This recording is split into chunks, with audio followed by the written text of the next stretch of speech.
Hey, welcome back to Schaefer Shenanigans.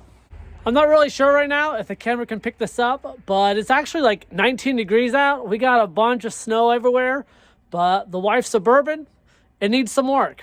So I figured while it's cold out, today's a great day to do some things. We're gonna put a oil filter on. Well, actually, it is a diesel model, so we gotta do the fuel filter. Gonna put a new gasket on the drain plug. Actually, a new cabin filter, because hey, why not? As well as an air filter. All these parts came from Rock Auto. It's a great source.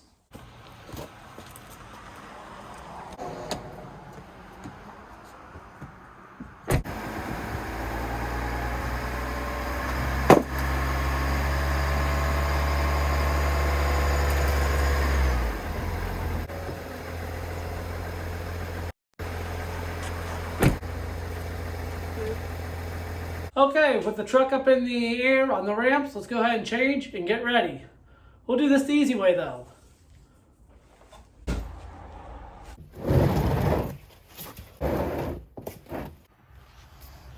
All right, using my 15 millimeter.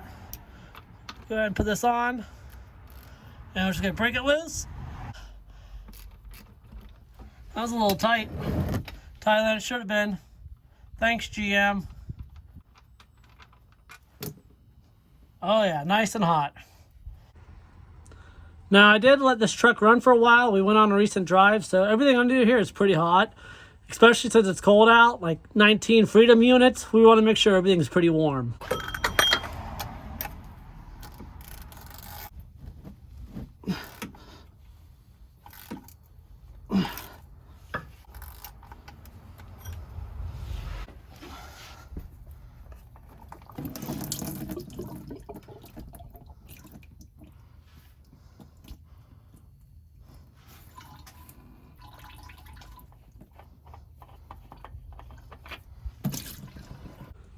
And we're just gonna let that sit there and drain for a little bit. This is the first DIY oil change I've done since we bought this. It's been at the dealership every other time, pretty much its whole life.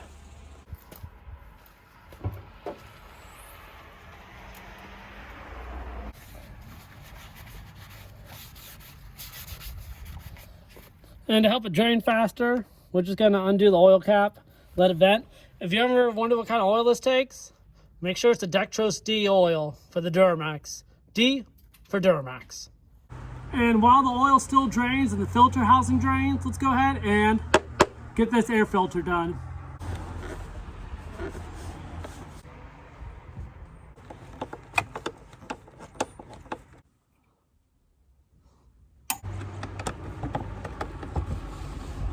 Three.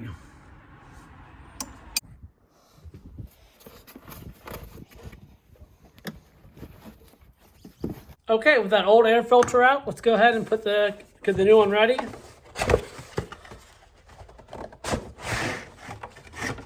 Looks pretty similar. Nice and new, looks good. This one, not bad. But let's go ahead and install this new one anyway. Now, I always like to get in the habit of writing the miles and date that I install filters. Just kind of out of a good practice to be in. So we're gonna go ahead and just kind of write it up here, somewhere up on the gasket. So I'm just gonna go ahead and write 01 Feb. And we'll put the miles on here as well, which should be like 58,110, I think I'm at right now. So, and there we go. Doesn't have to be pretty, just so that way maybe I'm not the next person that changes this. Hopefully we change this every year. But hey, never know, so put it on there.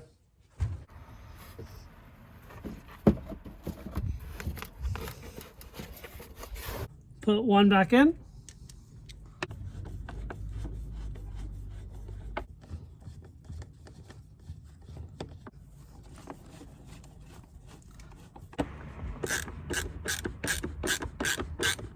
So those three Phillips head screws are kind of a pain to put back in with the Phillips head. So I just went ahead and grabbed my 1/4 inch ratchet with like a 7 or 8 millimeter socket, and those went in way better. Maybe because it's so cold out, but I found the socket was way better than the Phillips on that.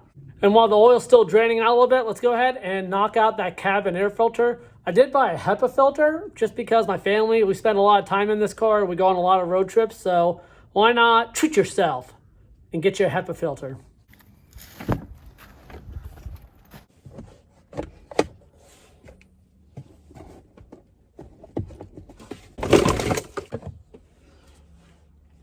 That just kind of slides over and out.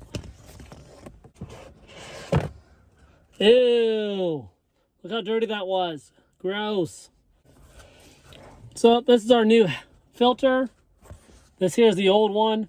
That's kind of gross to imagine, you know, you're driving around with your family and that's the filter of air that they're breathing. Kind of crazy. So let's go ahead and take this new one.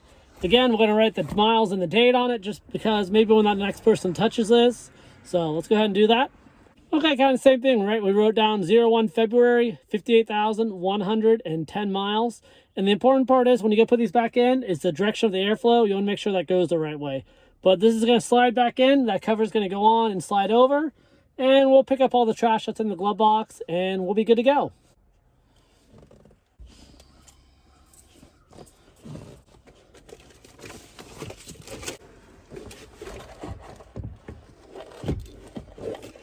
Now this Suburban does have the rear TVs in it, which is totally amazing. Going on family road trips, pop in a DVD, stream Netflix, stream YouTube, whatever you want to, app you want to use to play any movies on, it's amazing. But these are actually the factory Chevy GM headphones. They're wireless.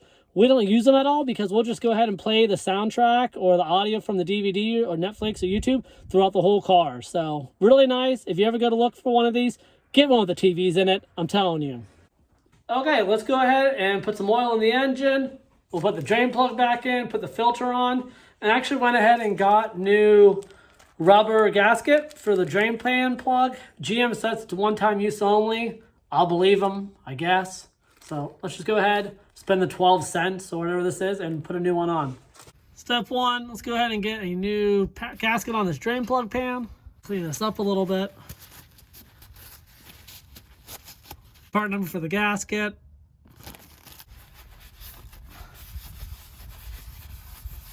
Clean this up a little bit.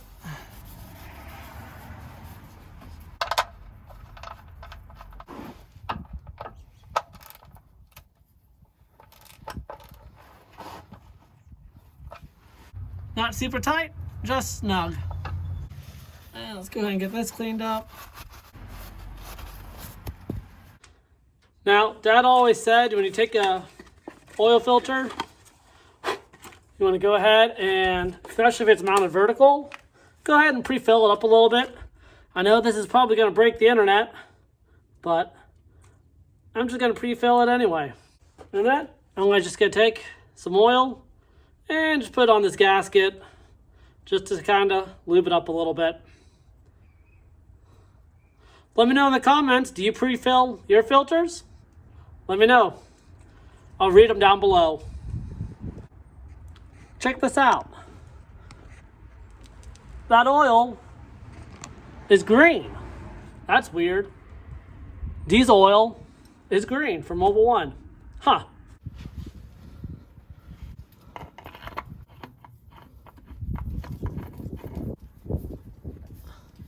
And that's hand tight.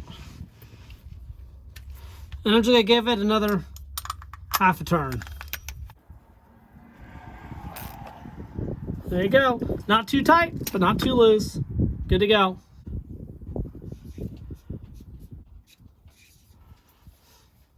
Okay, go ahead and grab the clean funnel of your choice. Stick it in here. Let it sit there. Burn.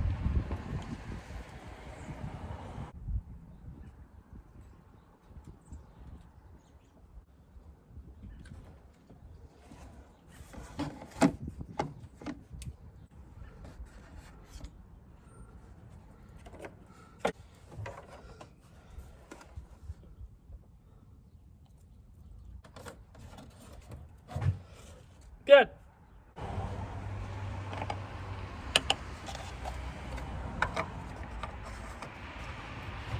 There we go.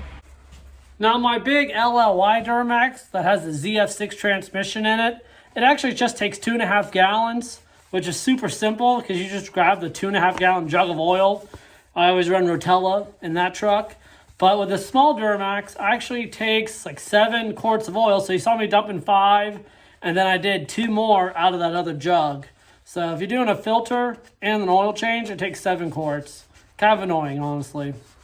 Okay, so last but not least is the diesel fuel filter. This did come with the 2 new gaskets, so we want to make sure we put those on.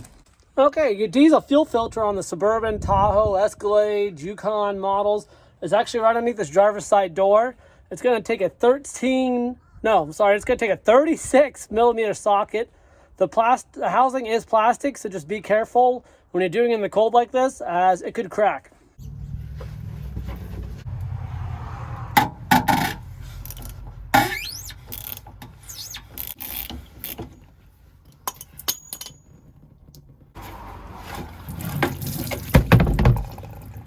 I wish there was a better way to do that. There is a water separator that you could unscrew at the bottom of this housing to pull it out. But everywhere I've read, everything I've seen on the internet, that doesn't really help. It just gets a little bit of fuel out. Unfortunately, this big canister contains a lot of diesel. So if you don't like the smell of diesel, well, perhaps take this to the dealership or don't own a diesel Suburban. Let's go ahead and pull this apart. Oh, that just kind of pulls apart. Small end goes into the canister.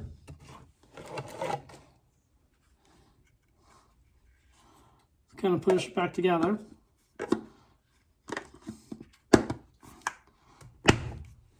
Snaps in. And let's go ahead and replace this blue gasket.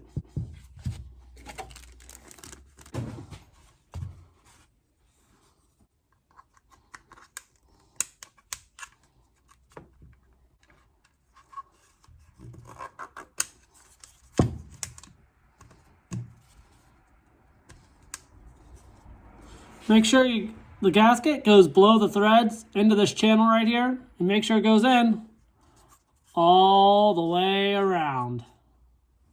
And just a quick visual, look at the difference between these fuel filters. So the computer said this still had over 50% life, but I said, hey, let's go ahead for like, $20, $25 worth of filter cost. Let's go ahead and change it. On that big Duramax, I change them every 10,000 miles. And then the small gasket goes right on the tip of that.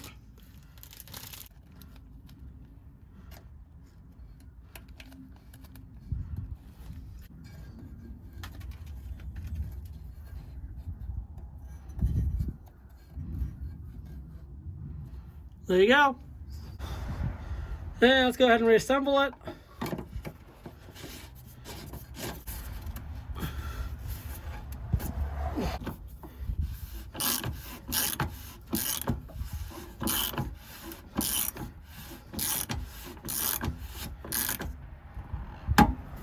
Okay, now there is a torque spec on that plastic housing that if you really wanted to, you could go out and get your torque wrench and tighten it up. But honestly, you can kind of feel it bottom out. I just used this 36 millimeter 6-point socket, 1/2-inch drive, and you can tell when, hey, it's tight, it's tight. So I'm gonna go ahead, close the hood. I'm gonna get changed out of this so that way I can get in the Suburban, not get it dirty, and I'll show you how to reset some of those filters that we put new ones in.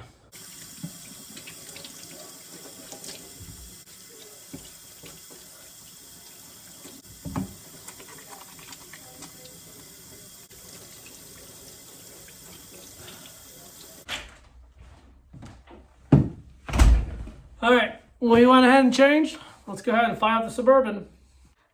Now, to bleed that air filter, there's no priming, there's no bulb you got to push or thing you got to pump. You're simply just going to not put your foot on the brake, but push the start button. No foot on the brake, just push the start button.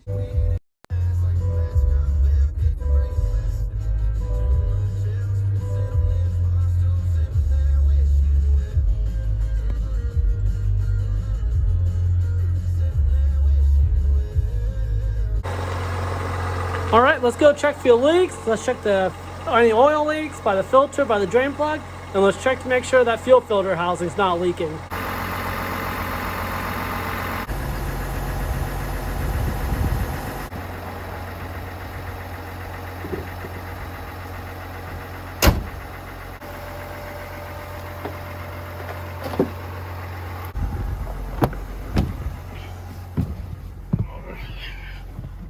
All right, let's go ahead and do these settings. So let's go ahead and fuel filter. Like I said, it was only at 50%, but you saw how dirty it was. Yep, let's reset that. And engine filter, air filter, reset.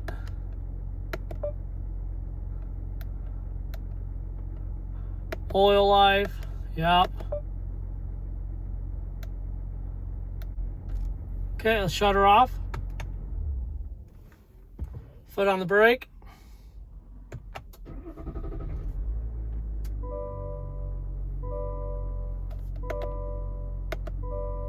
There you go. Okay, so you saw that I actually had to turn the vehicle off and turn it back on for that fuel filter reset on the dash to fix itself. But the air filter is easy, the engine oil life is easy, and like I said, this fuel filter right here, this had 50% life in it. I don't know how the computer thinks that way, but hey, you know, for like $30, $40, just change it and put a new one in. And we dumped in, like I said, 7 quarts of oil. I'll let the wife drive the kids to the library, go grocery store, do some errands, and then maybe like Tuesday or Wednesday this week, I'll go ahead and check the dipstick, because GM says you got to let the motor sit there and let all the oil drain down for like 2 hours or something like that. But it's like 19 degrees out. I'm sure it's going to be fine. Now this whole process, including getting everything ready, moving you guys around a little bit, and trying to do this myself for the first time, took about an hour and a half. I think if all we had to do was the engine oil and the engine filter, probably less than a half hour, honestly. But doing both air filters, the cabin filter, the fuel filter, and the changing the engine oil, it took like an hour and a half with you guys. So not a big deal, but just kind of keep an eye on that stuff if you're going to do this alone. And once again, this is a Shenanigans that Schaefer does. Out.